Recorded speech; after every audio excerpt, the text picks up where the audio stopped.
اور دین متین کی خدمت کیا کریں، اللہ اور اس کے رسول کی رضا کے لیے جیا کریں۔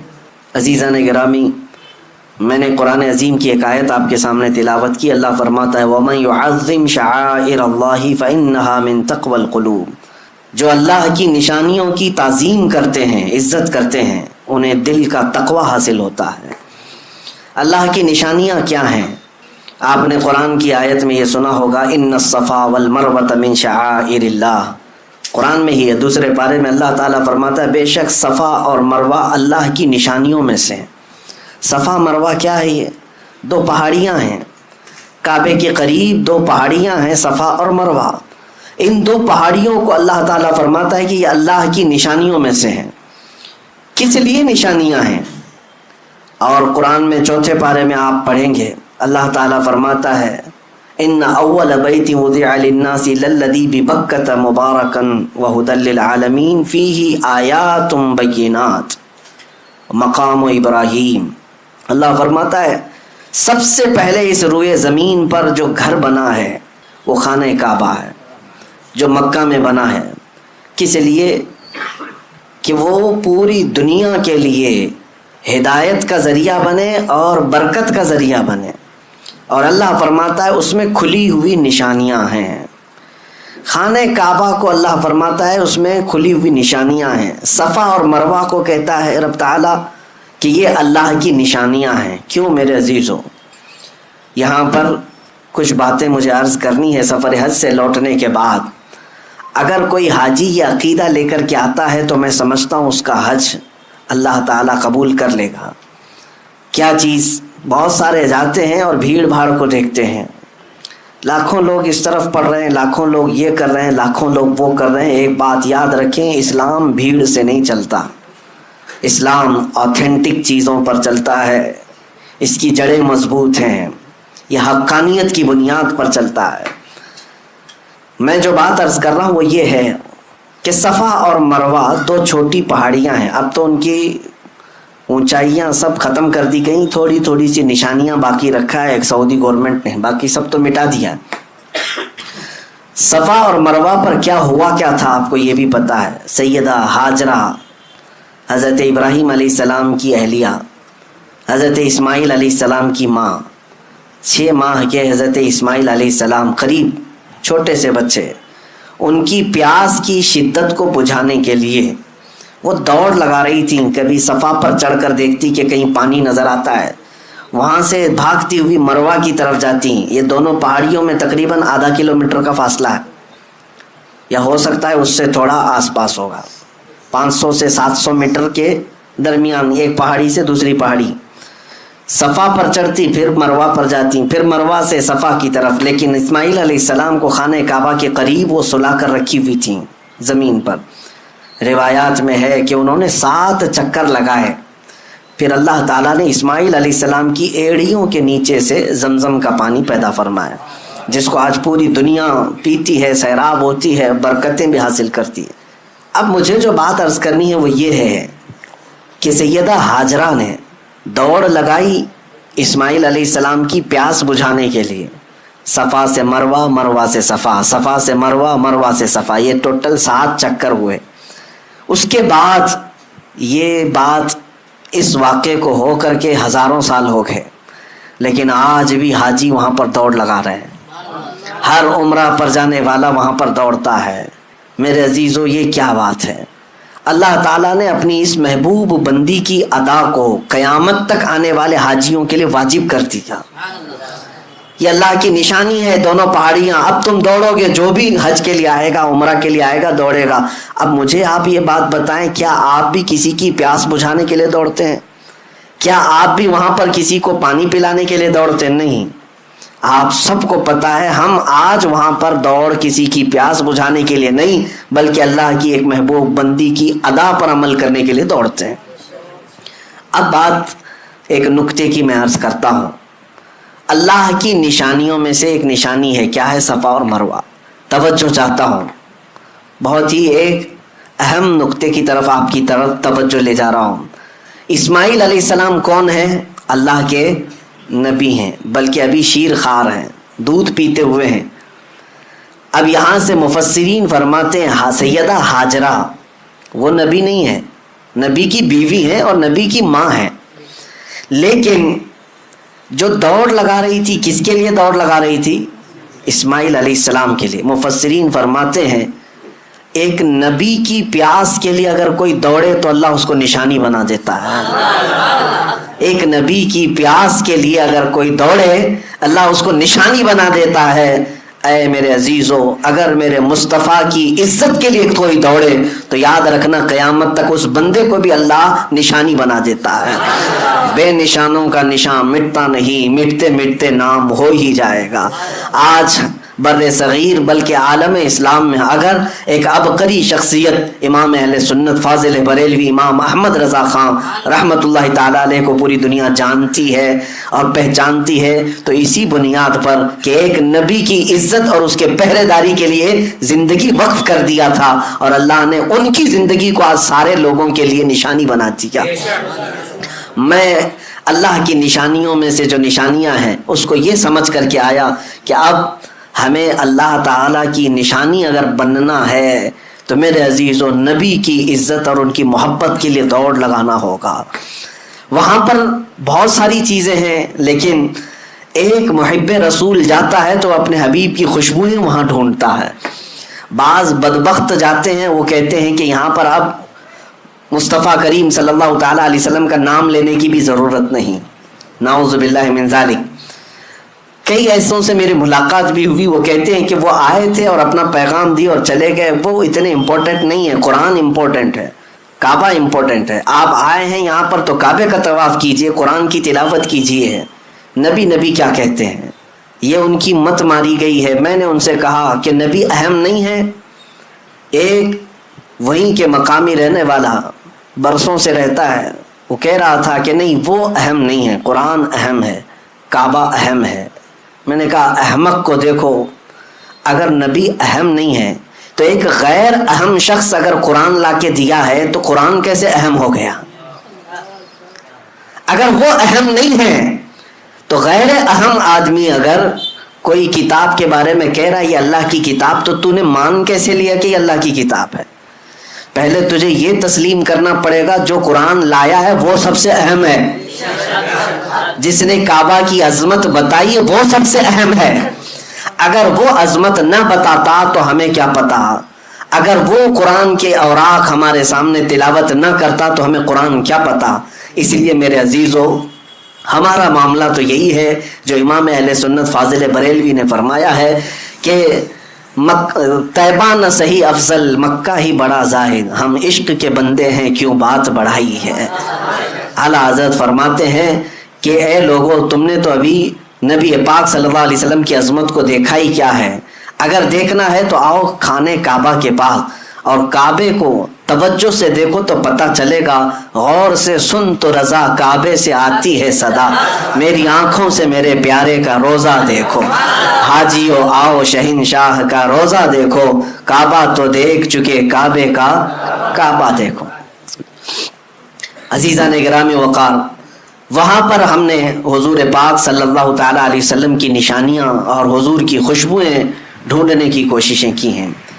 توجہ چاہتا ہوں، صفا اور مروہ کو اللہ تعالیٰ نے کیا فرمایا؟ اللہ کی نشانیاں ہیں۔ توجہ ہے میری طرف؟ میں کچھ چیزیں سمجھا کر کے جاؤں گا، اللہ جلد آپ کو حج نصیب فرمائے اور خانہ کعبہ اور مدینہ طیبہ کی حاضری ہو تو میری یہ باتیں آپ کے کانوں میں گونجتی رہیں کہ دیکھنا ہے تو ہمیں کیا دیکھنا چاہیے۔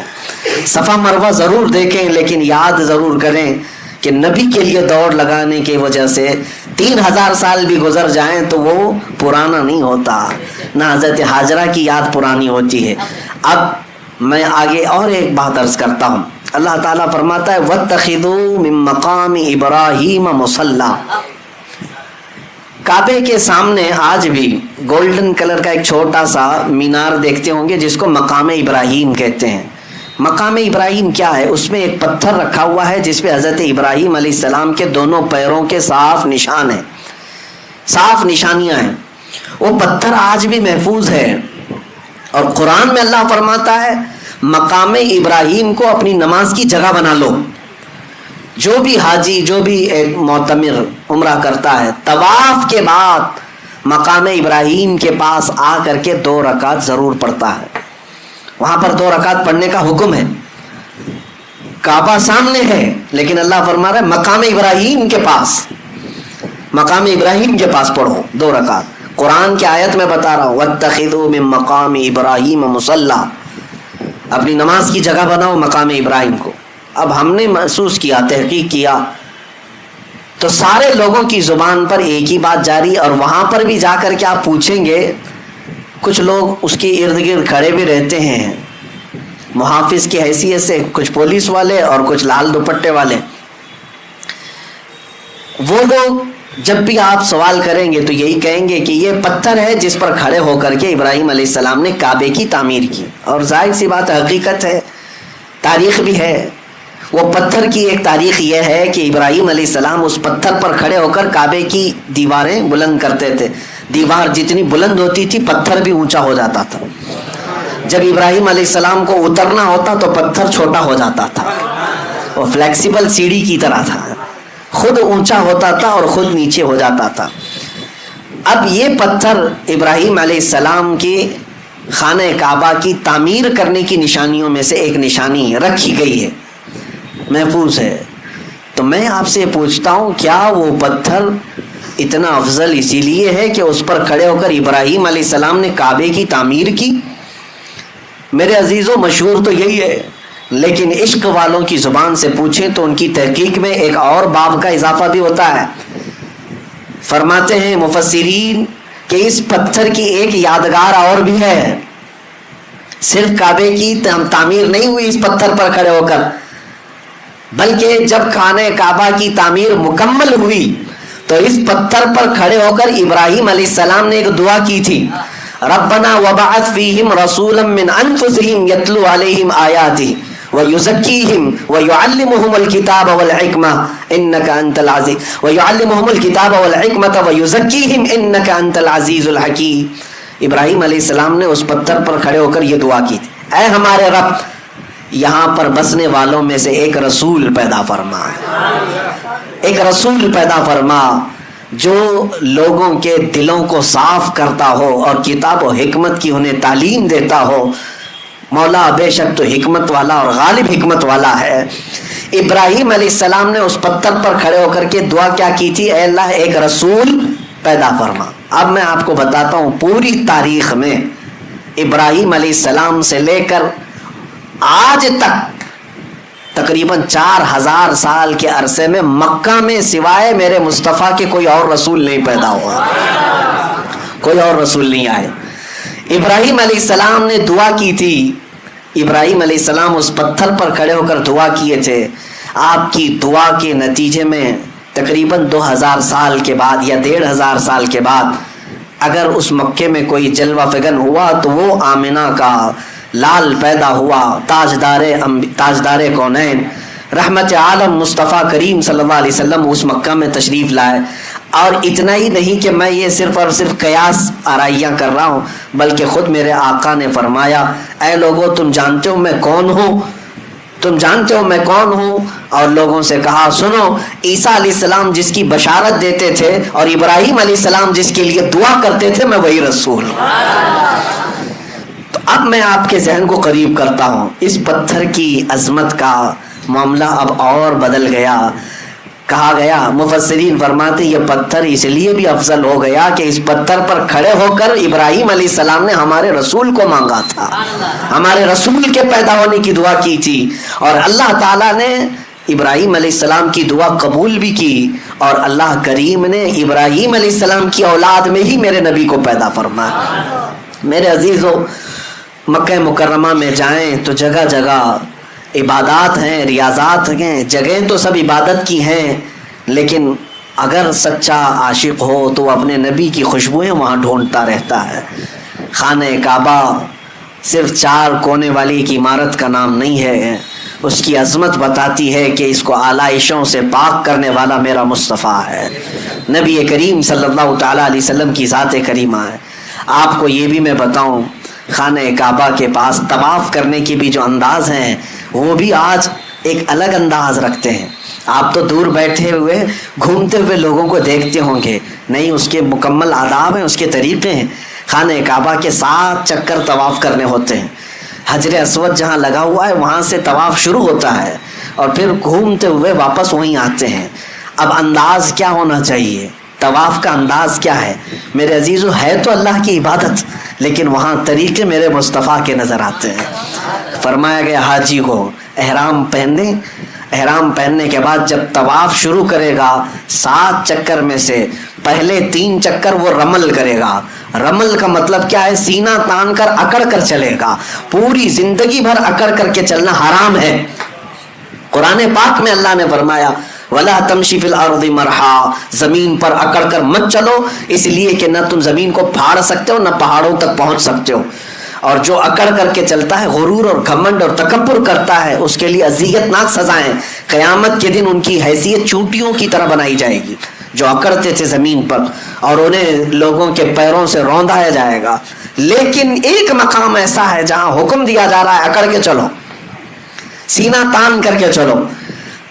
ہم جاتے ہیں، موقع تو نہیں ملتا، بھیڑ بھاڑ ہوتی ہے، لیکن موقع ملتا ہے تو سینہ تان کر۔ اور وہ انداز کیسا ہے؟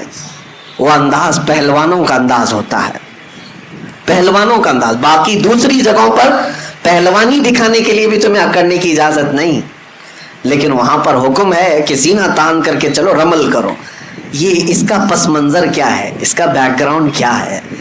میرے عزیزو، خانہ کعبہ کے پاس طواف تو پہلے نارمل ہی ہوتا تھا، لیکن آپ کو میں بتاؤں رسول پاک صلی اللہ تعالیٰ علیہ وسلم کے ساتھ جو اذیتیں مکہ والوں نے کی ہیں، جو تکلیفیں مشقتیں مکہ والوں نے حضور کی ذات پر ڈالی ہیں، شاید ہی تاریخ میں آپ کو ایسا نہ ملے۔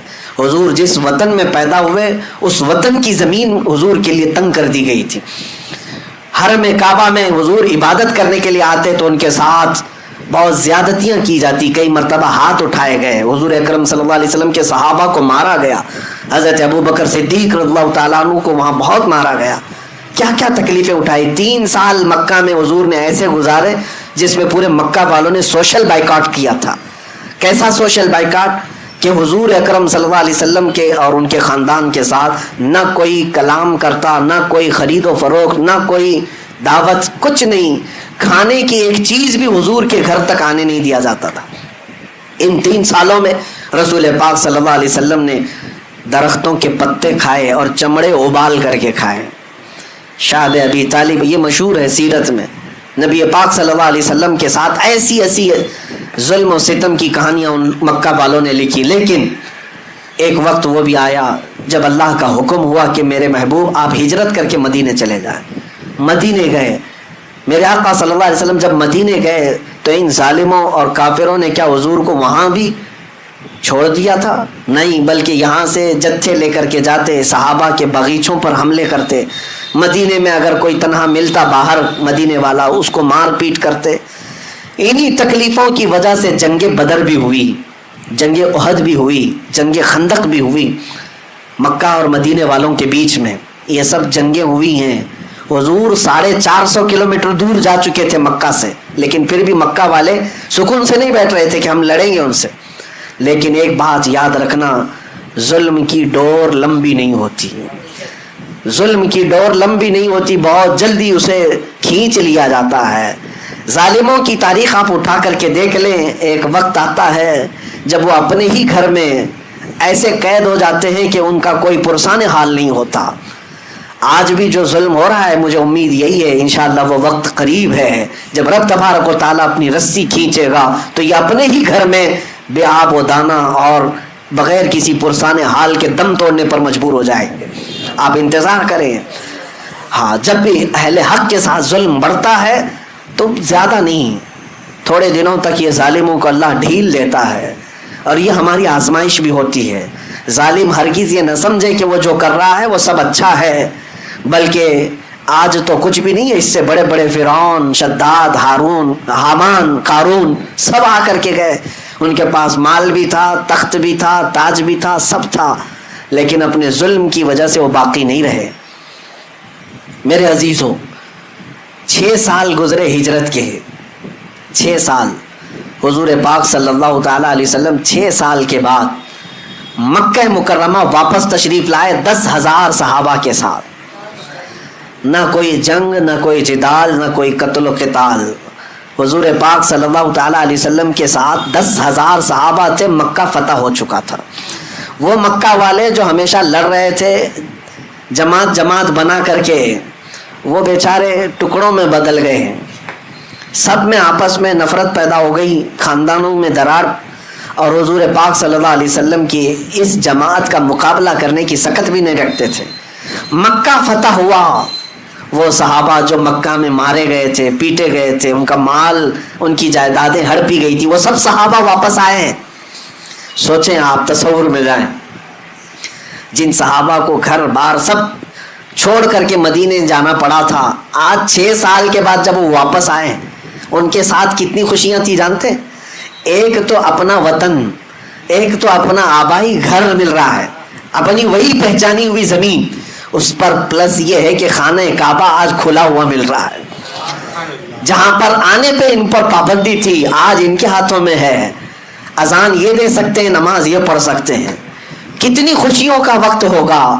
یہ وہ وقت تھا فتح مکہ کا، جب رسول کریم صلی اللہ علیہ وسلم کے یہ صحابہ 10,000 کی تعداد میں تھے، خانہ کعبہ کے اندر داخل ہوئے ہیں. صحابہ کی کیفیت ہی الگ تھی. وہ وجد میں تھے، کوئی دیواریں چومتا، کوئی مٹی اٹھا کر چومتا تھا کہ مجھے اللہ تعالیٰ نے میری نعمت واپس عطا کی.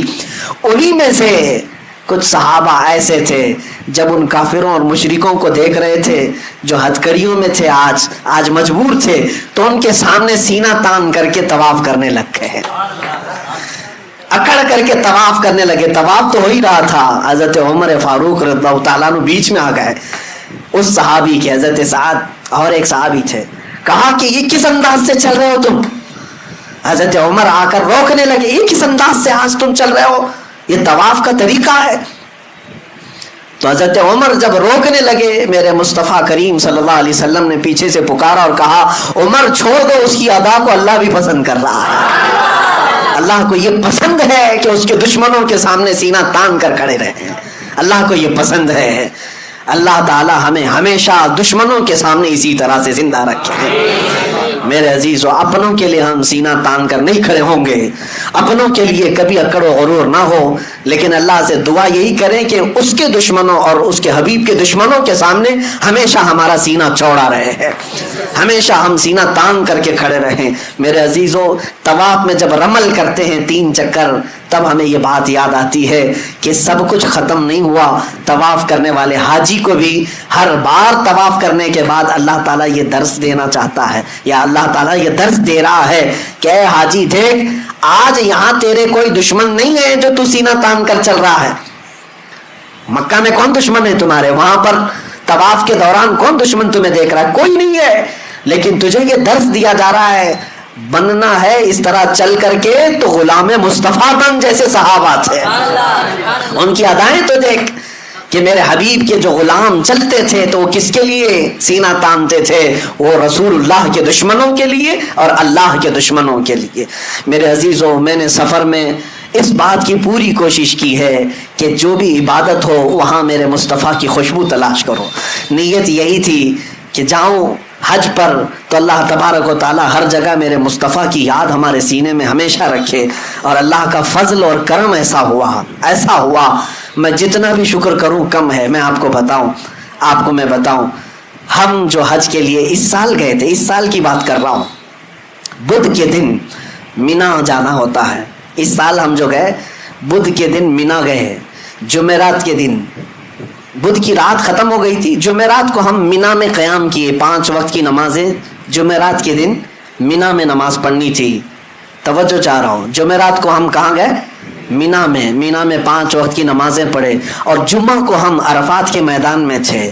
عرفات کے میدان میں جمعہ کے دن ظہر اور عصر ملا کر کے پڑھی جاتی ہے، اور پھر سورج غروب ہونے کے بعد جمعہ کی جو رات آتی ہے، یعنی سنیچر کی رات، وہ